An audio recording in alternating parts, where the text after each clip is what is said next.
So, everyone, this is Caryn Coleman. She is a film programmer and also the founder of The Future of Film is Female, which is a nonprofit organization Yes. designed to amplify women's And non-binary filmmakers through our short film fund and Yes. our commitment to exhibition screenings. Yeah, I love all of that. Thank you. Can we talk about this? Because, Yeah. okay, word on the street, and tell me if I'm wrong, Mhm. is that part of it was inspired by the election? Yes. So I used to work at Nighthawk Cinema, and Mhm. I founded the Nighthawk Shorts Festival. Which is where we are now, you guys. Very exciting. And thank you, Nighthawk. I still have a home here, which is really Yes. nice. So I started the Nighthawk Shorts Festival in 2013. Okay. And we opened, I can't remember what edition it was, the day after the 2016 election. And, I think a lot of us were kind of reeling and then knowing that we were going to have to figure out a lot of stuff down the line. And for me, as being someone who's not a creator, Yeah. I was like, okay, so what can I do? So it took me a little while because I launched Future of Film in 2018. Thinking about my privileged position being a film programmer and getting things in front of people, and what could I do to amplify like marginalized voices in doing that. And most of the really good relationships I've had with filmmakers came from the Shorts Festival. Wow. So, I mean, really long lasting, and a lot of them were women. Yeah. So I was like, okay, I'm gonna make this shirt. I think in 2017, the festivals were in November. So I was like, I'm going to Okay. launch a t-shirt. Yeah. And then I was like, I'm running a film festival. I can't do that. Yeah. So in early 2018, I launched a t-shirt. And basically it was like, okay, you buy this shirt. All the money will go towards a short film fund. We'll award it to a filmmaker in any stage of production. So pre, post. And that's kind of how it started. Okay. But it was, the urgency for it was pushed because of the election. And kind of figuring out like, What you can do. if language and people and communities were to be oppressed, which I think we saw that kind of coming down the line, like what could I do in the film world to in some way counteract that? Does that occupy most of your time then? Yes. Okay. Yeah. More than being a programmer. Well, Or are they kind of? they're all together. Okay. But yeah, it's pretty much most of my programming work is done through the Future of Film as Female lens. Okay. So, we host like 2 to 3 screenings a month here at Nighthawk. Okay. Usually they're new releases, maybe preview screenings of independent films. So how do people know how to access these? I would say our Instagram, Future of Okay. Film is Female, is like our best, but we have a Great. newsletter, website. And people can donate? People can donate. People can give money because we need money We need always. money. I mean, I think it's just me. Like, the Future of Film is Female is just me. Wow. And I don't think a lot of people realize that. I think they think we're some sort of like Sundance Film Institute that has a lot of support Well, behind it. You do have a screening series at I do. MoMA, so I can kind of understand why people must be like, it has It's to be a true. massive organization. Well, that has been it's a blessing because it amazing. instantly legitimized the work that we were doing. So that is a program that we've done 4. One was virtual, like during the pandemic shutdown. But that's been 5 years since 2018. So it's Wow. it's an ongoing sort of evolution where we kind of take a temperature of what has changed in the industry and maybe what hasn't changed, or tracking filmmakers whose short films we played, and then Ooh, their that's features. fun. Yeah, because we showed A.V. Rockwell's short film, gosh, when was that? Feathers.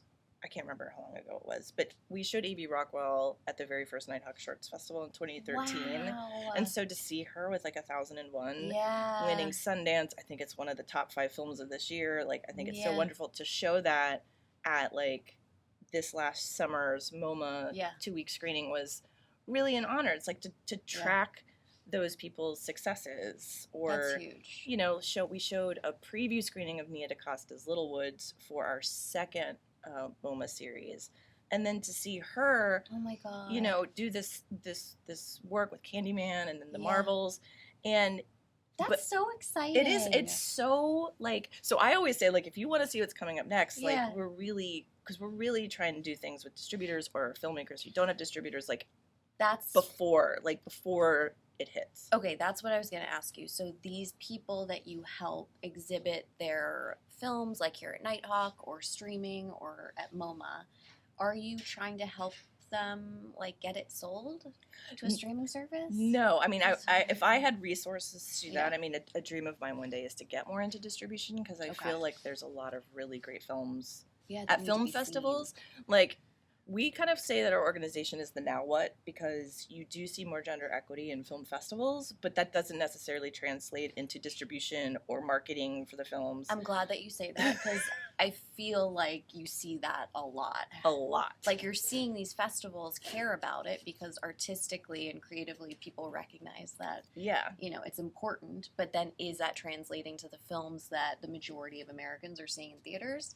We don't know. Yeah, no, I think no, with rare exception. Yeah. And so that can be frustrating. But I do work with distributors, like Neon or IFC, Yes. Magnolia, companies that are Very really cool. pushing Yeah.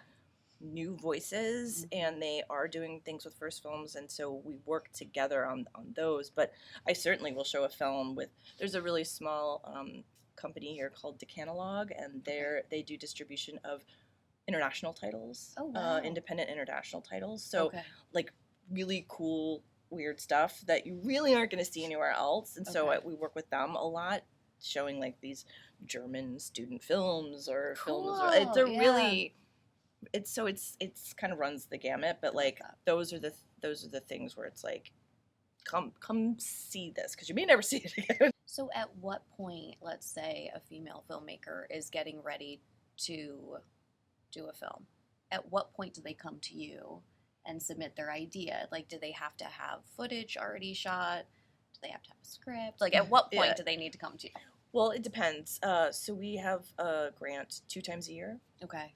usually in spring and fall, and it's open for pre-production Okay. and post-production. Okay. So I'll start with post first, because that's the easiest. We need to see the latest draft of your film, Okay. as complete as possible, and then I whittle that down to like 5, Okay. and then I send that to our post-production partners.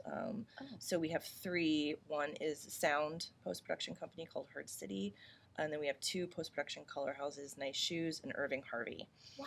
And so, I mean, do they volunteer their services? Yes, it's in-kind services. Oh my God. So it's not anything like I could normally offer. So these partnerships are so essential to the organization. That's huge. So I'll send them, hey, these are the 5 I'm looking for, and then they're like, well, we really like this one, and so then those are how those are selected, and then that's a huge financial Oh. contribution. it's huge. And you know what, like their time, good energy, sound resource is everything. And then for pre-production, which is also pre-production or production. So if you're like shooting your film or shot your film and you need some money for, like, we need to pay our editor so much money, whatever, I ask for people to submit a script and then an example of previous work. Okay. So by that, Another short? Yeah. Okay. I hate director's reels. Just say that now, because it's like gives me 0 sense of No, what because you if could a do. director had a good editor make that reel, Yes. it's like it could make them And they look put great. like Rihanna like Yeah. on top of it, and you're like, everything is like. Yeah, I good. was It's just like, gonna say, like I'm into it. So that's what I ask for, and I'll look at their previous work to see Okay. how like they're able to put it together, Okay. and then if that is of interest to me, then I'll read the script. I mean, I read the synopsis, and then I watch the short, and then I'll say, okay, well, I'll read the script. That's a lot of work. It is a lot of work, and Like, how many submissions do you get? last spring, because I paused it for fall, Mm-hmm. we got 700 submissions in 2 weeks. Oh my God! I know. Well, that's exciting because that means that there's a lot of female and non-binary Yes. filmmakers out there. So yay! But also, dear God, that's a lot of work. Well, I have many feelings about it, because on the one hand, and I would say the majority, so more than 50-60% of them are good. Yeah, So I feel like that's really exciting but scary. it's scary. And then you're also like, well, I don't have the resources to support all of them. Yeah. And I'm like, I'm getting so many submissions. That means that there aren't enough resources out there, period. Yeah. So it's like fulfilling a need, but like it can't just be me, you Yeah. know, me and then like other larger organizations that people may not have access to getting into. So that's like, you go, this is amazing. And I really feel like there's a strong future for independent film, but then you're just like, I want to help a lot of people. A lot of people need help. There's a lot of good work that could be supported and made. Yeah. And so that, but just logistically, it was the first time I had to ask people to do screener work for me. Oh, and how do you delegate that? Well, I very, very specifically, Yeah. because I have. You have to make sure their taste aligns with yours. Yes, so Yeah. it was very specific. So one of our filmmakers, Hannah Peterson, did, and she was amazing because obviously she knows like the vibe. One of our board members who works in social impact for documentary films, she looked at the documentaries, and then a couple other programmers like from MoMA and the Arab Film and Media Institute. Like, okay, so like, what do you like? And then I watched. That was just for the pre-production stuff, and then I watched all the post. But like, it was a lot, and so I'm in the process of trying to, because like our infrastructure doesn't match like the need and the output that needs to have. So I'm trying to figure out how to like make it work. Yeah. You just need more money. I need more money. People, we need more money. Cash flow, like let's bring it in. Well, it was amazing. So last night I had the second annual short film showcase of our filmmakers at MoMA. Yeah. And we had Rada Blank, director of 40-Year Version, do the intro. Yeah. And she was so amazing because she was just like, we had like our logo up on the screen. She's like, if you like this, you need to give them money. You need to get, love and people like that. It's like, I'm always like, help me, I'm poor. Yeah. But like, you know, having someone just be like, yeah, you're all here, you know, like this can't be a one-time thing. And I was just like, I didn't even tell her to say that. You're like, but perfect. Like, you want to come around and be my speaker all the time? It was really, really nice. But yeah, it's hard. It's hard out there because a lot of independent spaces are struggling, and you think as a nonprofit, like, oh, well, that's great, I can have government grants, but they're just like so small.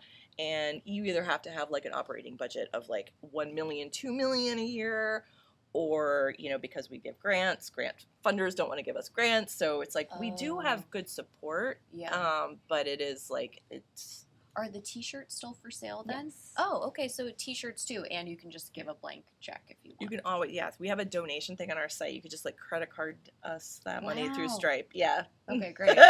Do it. Okay. So I'm curious, I just have to read this like little stat because I love the Geena Davis Institute and all the research that they're doing. Yeah, they do wonderful research. So I'm just curious. Okay, so currently, as of now, there's still only 7% of directors, 13% of writers, and 20% of producers are female. In fact, even when one woman writer works on a film, there is a 10.4% difference in screen time for female characters. Sadly, men outnumber women in key production roles by 5 to 1. So, those are depressing statistics. But, like, thank God for your organization, like, helping, like, amplify these voices. Have you seen a change? Well, it's I know that's, like, such a difficult thing. Well, no, but it's hard because, like, the numbers are, like, no. Yeah. Right? I mean, no. And a lot of the numbers are for films that make a certain amount of money or cost a certain amount of money. I feel like in the independent film world, maybe, yes. It's just hard to know because, like, I'm in it so much. Yeah. Well, and you're focused so much on the minority filmmakers. Yes. But, like, I do think, yes. But what I think about, like, those numbers and why that is just because I think it's so normalized. You know, when I watch movies with my son, who's 9, I'm always like, we have to watch the credit. Yeah. All the people who have made this movie, look at all the people involved in this movie.